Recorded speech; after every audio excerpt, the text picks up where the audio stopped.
وسلم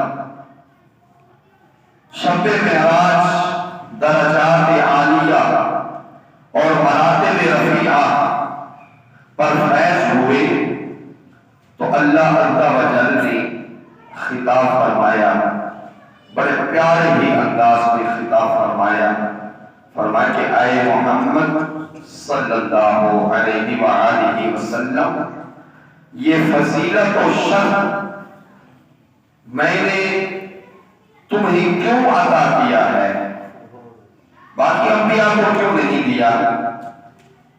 تو حضور کریم علیہ السلام نے عرض کی، اس لیے تو نے مجھے عبدیت کے ساتھ اپنی طرف منسوب فرمایا۔ تو اس پر آیت کریمہ نازل ہوئی جس کا میں آپ کو بتا رہا ہوں، سبحان الذی اسری بعبدہ، یعنی معراج شریف کے بارے میں سینکڑوں احادیث ہیں جن کا ایک مختصر خلاصہ جو آپ کو آج پیش کر رہا ہوں۔ معراج کی رات اللہ رب العالمین نے اپنی جلیل القدر مراتب عظمت والے فرشتے، سب سے اعلیٰ فرشتے کو حکم دیا، جبرائیل امین علیہ السلام کو، کتنی ہی رب کائنات اپنے محبوب کے ساتھ محبت کرتا ہے، اور اپنی محبوب کے ساتھ محبت کے تقاضے دیکھیں کتنے ہیں رب کائنات کے۔ اور رسول کریم علیہ السلام کی معراج کے دو حصے ہیں۔ کتنے حصے ہیں؟ دو حصے ہیں۔ ایک حصہ ہے مسجد حرام سے مسجد اقصی تک، اس حصے کو رب کائنات نے اسرا کہا جاتا ہے۔ رب کریم نے اس حصے کو کیا فرمایا ہے؟ اسرا کہا ہے۔ اور دوسرا حصہ ہے مسجد اقصی سے آسمانوں تک ہے، اس حصے کو معراج کہا جاتا ہے۔ مگر عرف عام میں اس ساری سیر پر معراج کا اطلاق کیا جاتا ہے۔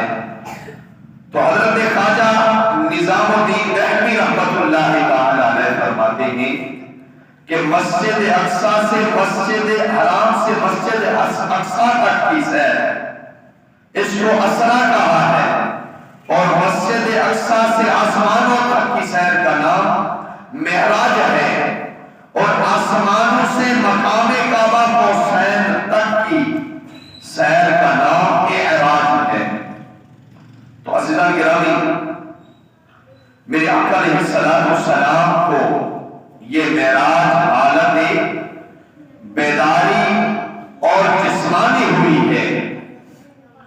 تو عزیزان گرامی، کچھ لوگوں کا اعتراض ہے جسمانی معراج پر بکثرت دلائل موجود ہیں، جیسا کہ ان میں سے چند ایک میں آپ کی بارگاہ میں آپ لوگوں کے سامنے پیش خدمت کرتا ہوں، کیونکہ آج کچھ طبیعت بھی ناساز ہے، اللہ ساتھ نہیں دے رہا۔ ذرا دھیمے دھیمے انداز کے ساتھ آپ کو سرکار کی معراج کا تذکرہ سناؤں گا۔ تو عزیزان گرامی، اللہ تعالیٰ نے قرآن مجید میں ارشاد فرمایا، اسریٰ بعبدہ، کیا فرمایا؟ اسریٰ بعبدہ۔ کچھ لوگ کہتے ہیں نا کہ آقا علیہ السلام کو معراج جو ہے خواب کے اندر ہوئی ہے۔ آپ کو کیا ہوئی ہے؟ کس کے اندر؟ خواب کے اندر ہوئی ہے۔ اور کچھ لوگ کہتے ہیں کہ نہیں، صرف آقا علیہ السلام کو جسمانی معراج ہوئی ہے صرف مسجد اقصی سے مسجد حرام تک۔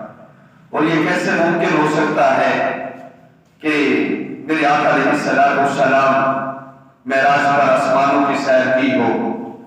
تو عزیزان گرامی، اللہ تعالیٰ نے قرآن مجید فرقان حمید میں ارشاد فرمایا کہ اسریٰ بعبدہ، یعنی عبد کا ذکر فرمایا ہے، یعنی عبد روح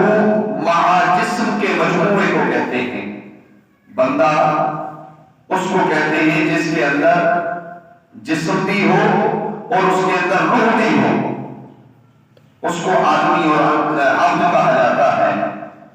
اگر اس کے جسم سے روح نکل جائے تو پھر ہم اس کو کیا کہتے ہیں؟ یہ مرا پڑا ہے، جی مر گیا، یا اسی طرح اس کو اور القابات سے کہتے ہیں۔ تو عبد کا معنی روح و اعمال جسم کے مجموعے کو کہتے ہیں، نہ کہ فقط روح کو کہتے ہیں۔ کچھ لوگوں کا یہ نظریہ بھی ہے کہ میرے آقا کو روحانی معراج ہوئی ہے۔ تو عزیزان گرامی، اگر روحانی معراج ہوتی تو قرآن کریم یہ الفاظ کیوں نازل ہوتے؟ اسریٰ بعبدہ، یعنی عبد کا ذکر فرما کر رب کائنات نے فرمایا کہ جسم بھی ساتھ تھا، میرے آقا کی روح بھی ساتھ تھی۔ تو عزیزان گرامی، اس بات کی دلیل ہے کہ یہ معراج جسمانی بھی تھی اور روحانی بھی تھی، دونوں انداز کے ساتھ رب کائنات نے فرمائی۔ حدیث پاک میں ہے حضور نبی کریم علیہ السلام کی سواری کے لیے براق پیش کی گئی ہے،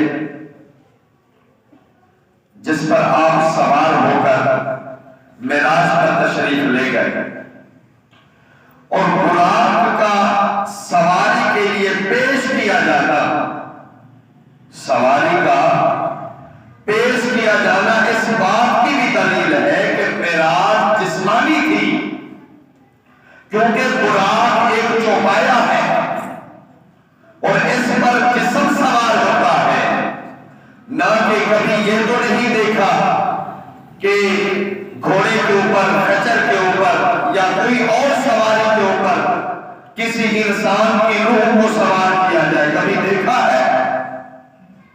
انسان کا جسم بھی ہوتا ہے، روح بھی ہوتی ہے۔ کسی سواری کے اوپر بیٹھنے کے لیے، کسی سواری کے اوپر سوار ہونے کے لیے اس کا جسم کا دیکھنا اور اس کا سوار ہونا لازمی ہوتا ہے۔ تو اسی طرح جب معراج کی رات میرے آقا کی بارگاہ میں براق کا سواری کے لیے پیش کیا جانا اور اس پر جسم کا سوار ہونا ہے تاکہ روح کا، کیونکہ روح کو سواری کی حاجت نہیں ہوتی، سواری کی حاجت نہیں جب ہماری روح قبض ہو جاتی ہے۔ جی روح قبض ہوتی ہے، آپ نے دیکھا ہے کہ ہماری روح کو کسی سواری کو پرلاد کر لے کر جا رہا ہو کوئی، یہی دیکھا جاتا ہے کہ اس کا جسم بھی ہوتا ہے اور اس کی روح بھی ہوتی ہے۔ تو عزیزان گرامی، یہ اس بات کی دلیل ہے سواری براق کہانا کہ میرے آقا کی معراج جسمانی تھی نہ کہ روحانی، ٹھیک ہے؟ اور اگر معراج کو کہتے ہیں کہ خواب میں روحانی ہوتی ہے تو کفار مکہ اس کے خلاف عقل نہ سمجھتے، آپ کی تکذیب کے در پہ نہ ہوتے۔ انہوں نے کہا نا کہ نعوذ باللہ، آپ نے استغفر اللہ، اے محمد آپ نے جھوٹ مارا ہے، آپ کو کیسے معراج ہو گئی ہے، آپ کیسے معراج پر چلے گئے ہیں؟ تو کفار مکہ اس کو خلاف عقل نہ سمجھتے اور آپ کی تکذیب کے در پہ نہ ہوتے، کیونکہ خواب میں ہر ایک کی روح قلیل وقت میں دور دور تک جا کر واپس آ جاتی ہے۔ ہم خواب کے اندر دیکھتے ہیں کہ ہم جناب مدینہ المنورہ کی سیر کر رہے ہیں، جی خواب کے اندر دیکھا جاتا ہے، اور چاہتے ہی لمحات جب آنکھ کھلتی ہے تو پھر ہم واپس ہوتے ہیں۔ تو اگر خواب تھا تو کفار